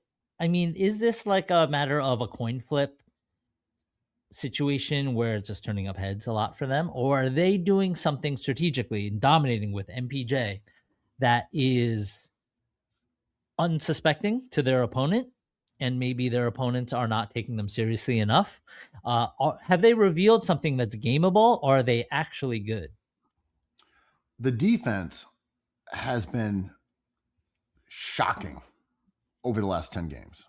If you look at team averages by defensive rating, there's just like 103. The second best over this 10-game period are the OKC Thunder, who are one of the better defensive teams in NBA history at like 106. And then you don't get anybody until around 110. The difference between the Nets and like the third best team is the difference between the third best team and like the 20th best team. Mm-hmm. So this can't be real. Mm-hmm. The Brooklyn Nets can't be the greatest defensive team we've ever seen. Mm-hmm. Unless Joe Tsai. You're the Nets expert. Have they made any lineup changes or strategic adjustments to produce this number 1 defense? mean, I don't know. I mean, some of the rookies are playing more and they're playing better. Like Dick Wolf, Dementiers. Dementiers. Wolf is playing more. Someone just told me they were working the door at a party, and like, yeah, everyone was like 21 years old, and like a guy came on. It's like, hey, can I wait outside because my friend's gonna come. He's an NBA player. I was like, oh, I don't know who it's gonna be. This is so cool. An NBA player comes up. Danny Wolf shows up. He's like, it's like, who is this 7-foot guy who looks like he's 30, but he's only like 22 or 21? Was it the Danny Uncut Wolf? Gems at Katz's Deli? That party? It was a nightclub. He's picking up the mantle from Lance Thomas, partying in New York City.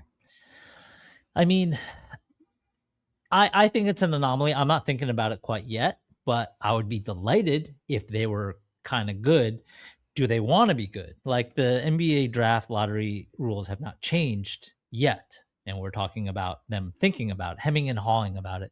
But I think Joseph Tsai has said publicly this year that they want a good draft pick, which means they want to lose games. So maybe he is through like Tsai colored glasses. He may be like, this is not good for business. Like, oh, I agree. I've talked to some people in the Nets organization, and they're like, well, this is cool. It's cool that they're winning games. yeah, We like these players and we want them to do well and succeed. But maybe Jordi Fernandez is too good of a coach right now. Maybe they're winning with more strategy than talent, for example. I mean, Michael Porter Jr. has been phenomenal. And he's probably going to fun be of him. But this We've is a made fun G of him. League team. He's not I'm been just saying, phenomenal. His usage is up. He's Jaylen Brown.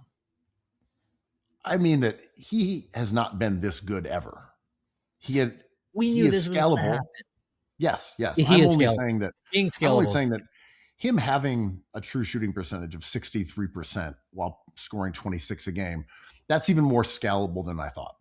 I thought he'd be an inefficient chucker. 26 a game, yeah, that was written in stone. We knew he was going to put up big numbers. I didn't think he'd be doing it on, a 60% effective field goal percentage. And he's been effective before, I believe, but like, because he has, for sure. But I always viewed him in the context of, Jokic is helping him become efficient.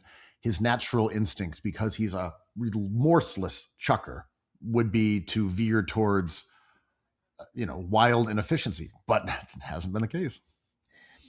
It's sort of like that. I mean, RJ Barrett does not have good efficiency stats, but when we talk about how good or bad a player like Michael Porter Jr. is versus Cam Johnson, who's hurt now, it's like, oh, the Nets won that trade. I'm like, not really, because Cam Johnson knows what he's doing on the court and is fun to play with. Michael Porter Jr. does not know what he's doing on the court and is no fun to play with. When the other Cam comes back, it's going to be like, yeah, pick or choose. One of them was going to be an all-star, whatever. Cam came back 2 nights ago, dropped 30 in 20 minutes. Incredible, right? Like Vinny Johnson part 3 after MPJ. Microwaving it up at Barclays. But I'm skeptical because I survived RJ Barrett. The love of RJ Barrett was in my heart, but not in my eyes. And I feel the same way about MPJ, who don't love his game, love his politics. I mean, I look at that Nets roster and I think we said this early in the year. I'm like, it looks okay. It looks okay if you're like, you got some chuckers. Clowney's all right. I like their front court a bit with Claxton and Day'Ron Sharpe. I know the Nets are not like a fun topic. We don't need to linger on the Nets. Yeah, I just mean, I'm looking at that team. I'm like, they have some good players. They have some reasonably good. I mean, Drake Powell's been playing pretty well. Is that exciting? I don't know. What would you give if you were a contending team and they're shopping? Michael Porter Jr. is so good that they're shopping him now. They don't want to rebuild with him because he's broken, he's expensive, and you can get another one of him, probably. So he's on the market, as we know. If you were a pretty good team, let's say you're the Atlanta Hawks, you're like, we thought we were going to be balling, but we need an adjustment. what would you give the Nets for Michael Porter Jr.? Riza Shea? Yeah, it's funny because it's so obvious what you're getting, but Yeah, if dude. you're an NBA team who's desperate, you can definitely talk yourself into Michael Porter Jr. You're like, look, Yeah. he He's won a a title championship. before. He's Yeah, got a yeah. championship. You can do it with Okay, he him. was benched in those finals, but anyway. You can do it with him. And look at him. He's efficient. He can be our number 2 scorer, maybe a number 1 scorer. He could be. He's changed since he was bad in Denver. Like, or do the Washington Wizards look at him being like, regardless of him saying he might retire soon, are they like, we need a superstar and he's the one? Like, you would never think that of MPJ, right? Right. And I mean, if you're the Nets, I would be stunned if they were looking at him and saying, we found our keystone. Right. Right. One that we're holding around. The Nets are as fun as Dumars in New Orleans. Their draft was a head scratcher, and I'm disappointed that the Brooklyn Nets aren't better because going to those games are super fun. But I'm delighted at the hubris plus buffoonery of some very, very wealthy people, I would say. Well, I would just say with this Nets team,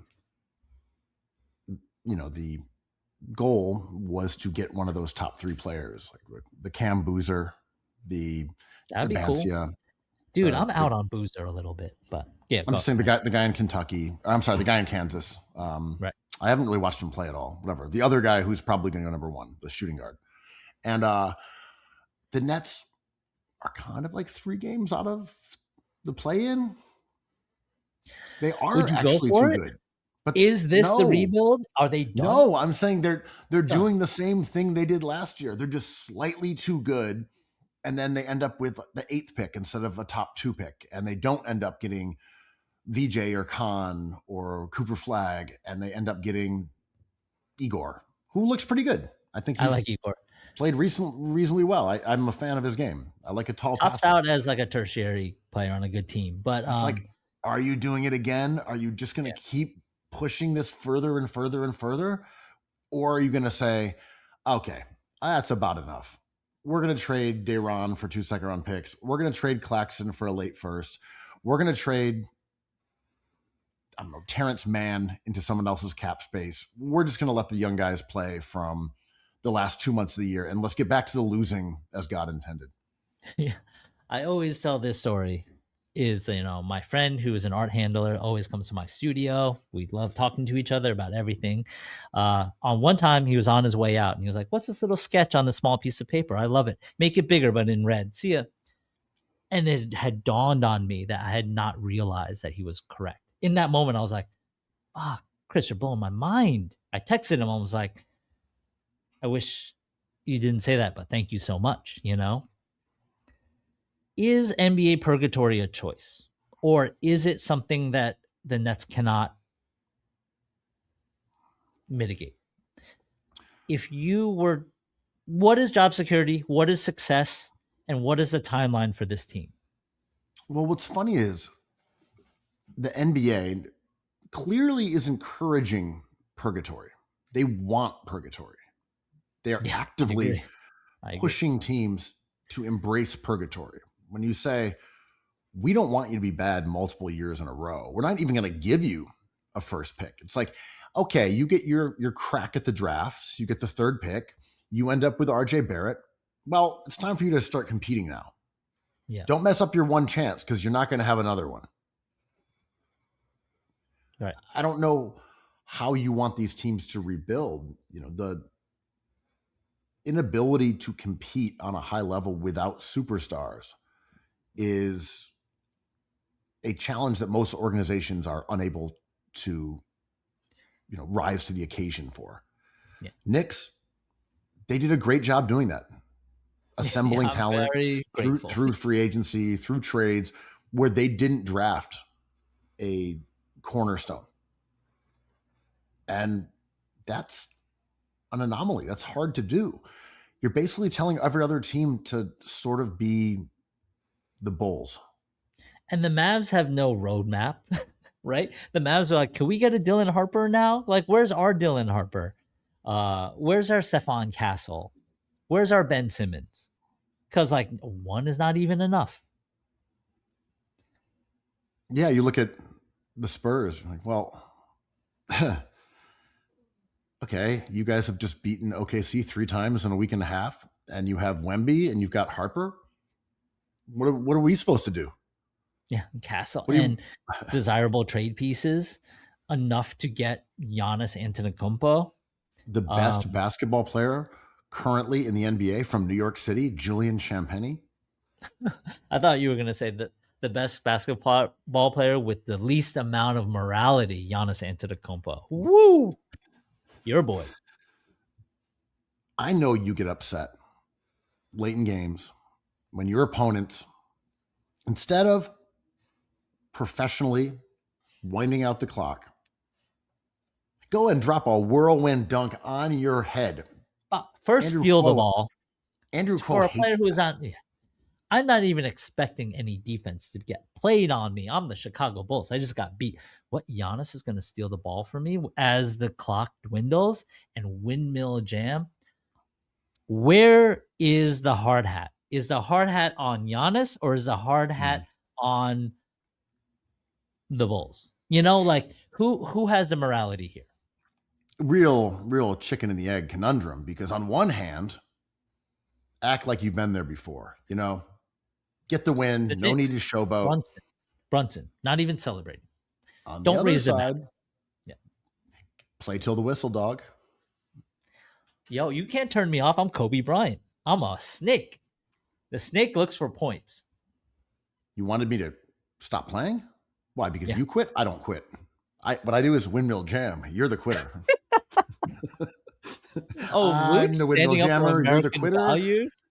Maybe you were unaware of our roles in the situation.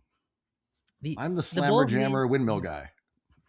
The Bulls needed someone to stand up for American values, and that was Nikola Vucevic. I'm Don Being Quixote. like, we don't do that I in my about you. country. Yeah. I was delighted. I am constantly delighted by Giannis.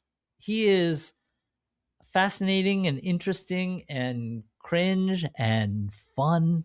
I think he is underpaid on and off the court, but he's always giving us something to talk about. And after that dunk, after that scuffle with Vucevic, he was like, listen, I'm here. We're losing games. There's no chance at like a championship. I need to light a fire under this team. If that means disrespecting the game, disrespecting the Bulls, so be it. My teammates need to see what a real dog looks like. And I'm like, that's awesome, dude. I love Fantastic. about Giannis is that there's no particular coherence to his orthodoxy. Dude, it's great. If this was the other way around, he would have been outraged that the Bulls did it to him. Yes. I guess he's acknowledging that though by saying, yeah, if that means offending them, so be it. But yeah, I don't view him as being a Mamba guy, because he's also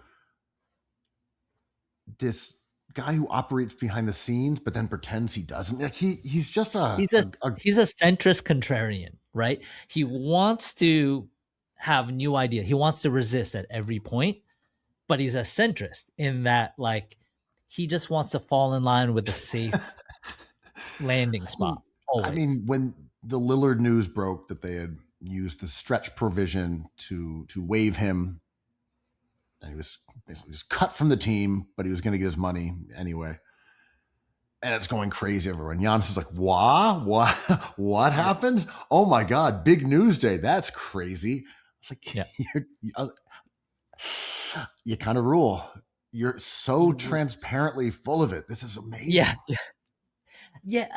I think he is obviously not dumb at all, but he's also like not the sharpest media personality, because we talked about this before, like English is a second language. He's not American. There's certain there's certain traditions that Jalen Brunson understands growing up in the NBA that Giannis is maybe new to, but he knows real hip hop.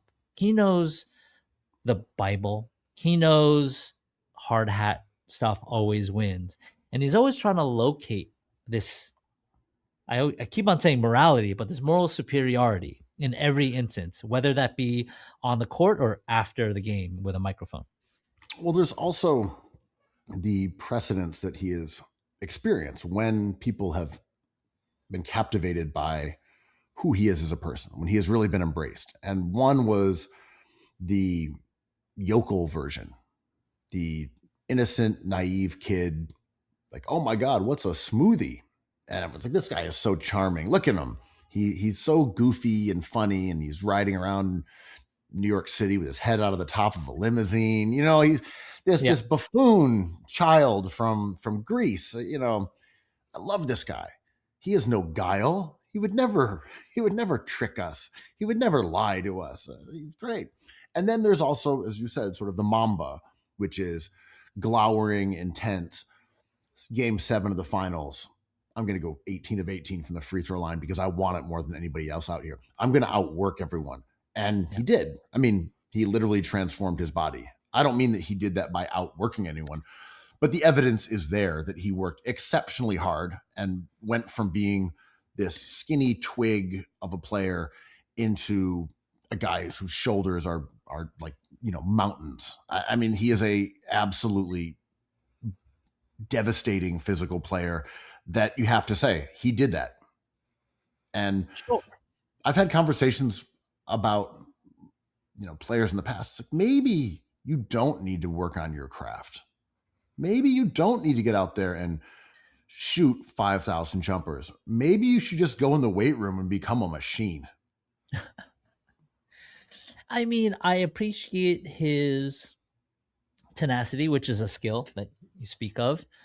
Watching Trae Young being like, yo, he's such a gifted player, but like I know we disagree here sometimes about players not going as hard as they could, but I watched Trae Young versus the Knicks. I'm like, he's not going as hard as I expect Trae Young to go. Giannis is always going, right? And I don't think there should be a cap on that. He should dunk. But like the cultural part of him is what I find to be so intriguing. I'm on my BS about social media, but like the way Giannis wants to be perceived is the way we talk about an actor like Timothy Chalamet, right? It's like, yo, this is just like a kid around the corner, Knicks fan, Hell's Kitchen, big backpack, rapping on the corner. Dude, he's dating a billionaire, right? Like he, by all definitions, is Leonardo DiCaprio. He's only dated famous people. He globs on to awards. He wants big blockbuster movies. Leonardo DiCaprio probably likes basketball too. I don't know where the value Leo or DiCaprio valor is. definitely likes basketball too. He played it. He played at the same gym as us once in a while. Famous back in the day. pickup. He's got it with Tobey Maguire, right? Lucas Haas, the squad. Apparently, Clooney gave him that work on the court. That's lore. That's some Clune dog lore. But Giannis is so fun because he is entering this culture of America in the NBA, and he knows what works, and he's shooting his shot, right? And it is not successful all the time, but not many superstars do this. Like SGA does not do any of this. SGA is just kind of quiet. No, and that's what I meant when I was talking about these two sides of the coin, where it's a situation that he can say, this is about hard work. It's about me taking care of my family. Like when he like sunned the reporter who was like, do you view this year as a success? A totally innocent question. And Giannis is like, I'm gonna drop the tomahawk on you here and say, are you saying that like I'm a loser because I'm feeding my family? And I was like, no, you guys just lost in the first round. That's not what I'm asking you. It's like he used it as a moment for grandstanding, as about hard work and what it means to be Giannis and what success means for him. And then, as I said, the Lillard situation where he's like, I'm just a goofy guy from France, from Greece. I have no idea what's going on in this crazy, wacky world. Like this those is are the his White House two, press his two secretary lanes. does, right? Like This is the slop of our media culture, where the White House press secretary is just like, "Oh, I don't know anything about that pardon. A drug dealer, you say? I'll look into it. Next question." And you're just like, "What can we do?" The person has moved on. Like Giannis is in control of his own world and his words, and he can do this. And the maybe slop is like the absence of shame, something that was so palpable in previous NBA generations, right? Where we heard certain players speak and we were just like, that person's bullshitting. But Giannis says it was like, it's a new era, man. This is fun. This is information. This is entertainment. And I am grateful for it because Jokic gives us a lot. Jokic is not in there, but Brunson doesn't give us that much. He gives us something, but Giannis is giving it. He's a Mamba off the court. Jokic is a strange one because if he was not a Balkan, it would come off differently. Always, right? Always. It's provenance.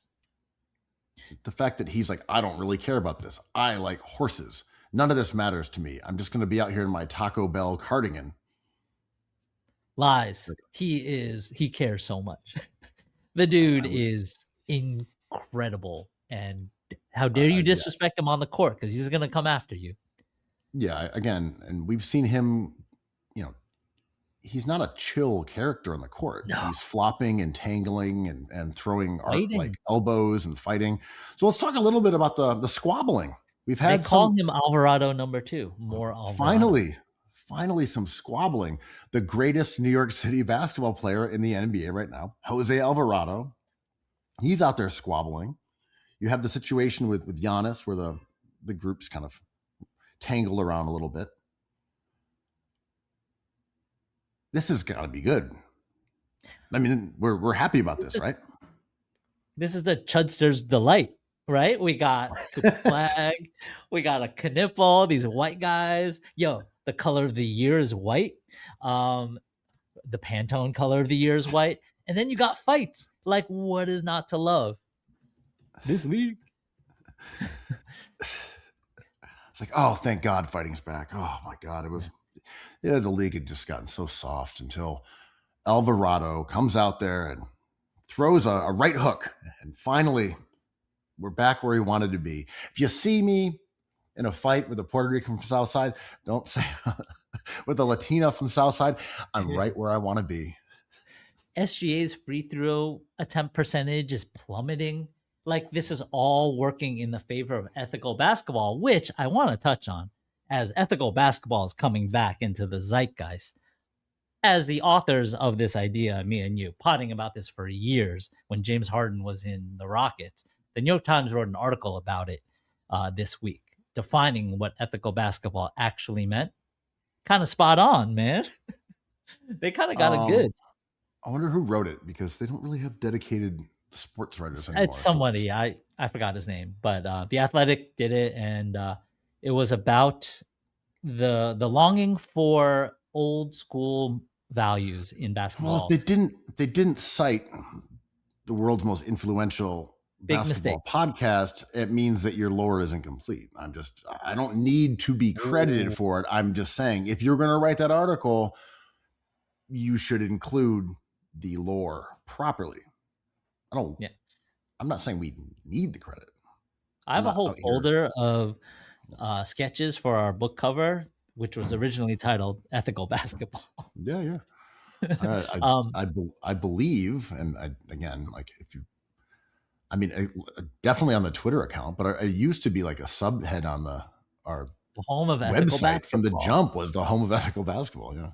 And coming after lore is not Giannis. It's a bit Bush League, but I'm doing it. But we decided with the joy of basketball, because we're not negative people. We don't cast judgment. We enjoy the good things in basketball, like Alvarado connecting with a right. Yo, New York City, stand up. Got him. He got him, man. Barely flinched. I believe it was Mark Williams from Duke. Connected, but Williams, his head moved. Not to talk too much boxing, and your boy Anthony Joshua ending a YouTuber, or maybe just starting a YouTuber. We'll see. But it was a nice connection, and I think Yeah. Mark Williams was doing the Anthony Joshua thing, being like, "Yo, I'm not gonna throw a punch at you, man. You're from New York. You're too scary." Well, he kind of did sort of like a mini headlock, which I think is Yeah. why Alvarado threw a punch, because it seemed, once someone kind Kind of of a is connect. grapple. That's what I mean. They were grappling, and he kind of went over his head, and I'm sure in Alvarado's mind it felt like a punch, sort of, that was either being ducked or missed. He was more sort of just trying to like throw his arm over him, I think, to sort of push him out of the way. But I didn't think Alvarado throwing the punch was like a gross escalation of the brawl, because Jackson's arm kind of grazed over the top of his head, and then Alvarado came up swinging like the Southsider who grew up under the shadow of Equinox on Bedford Williams, right. Avenue. Yeah, man, Bing Bong Nation was lit up. They were like, "This dude, we gotta get him." Okay, OG Anunoby for Alvarado. Let's go. Oh, right, because there's already been chatter. He now sealed the deal. He's coming. Kolek better average a double-double. His ass is gonna get shipped out to New Orleans. I like that. But I mean, I like Alvarado. He's pretty good. I like Kolek. I like all these players. They're too small for the Knicks. They need a big guy. But Alvarado, that heart. I mean, we'll save this for another segment, another perfect pod next week. But like, there's certain intangible players that good teams can benefit from, and Alvarado is presenting himself to be quite the dog. Except that the Pelicans, for some reason, much like the Nets, are just winning games again. Is this just? I hate this, but is it the mean? Is it a regression to the mean? I mean, Like some of that. the Thunder no pun losing intended. games, or the progression to the mean, right? Like the data we got before the Nets and Pelicans started winning games was kind of not trustworthy. So at this point, it's kind of making more sense in terms of like how a season plays out. Yeah, I think so. I mean, just the Pelicans bizarrely went on a 5-game winning streak and then have lost 3 in a row. I don't know. And same thing with the Clippers. Brook Lopez comes into the picture and they're suddenly unbeatable. 9 threes in one game. Crazy. Yo, Kawhi dropped 55. Free Balmer. That's what I always say. Me and the billionaires. A lot of fun. We're just you know what I always say? What do you always Cookies. I love cookies. I love cookies. I love cookies.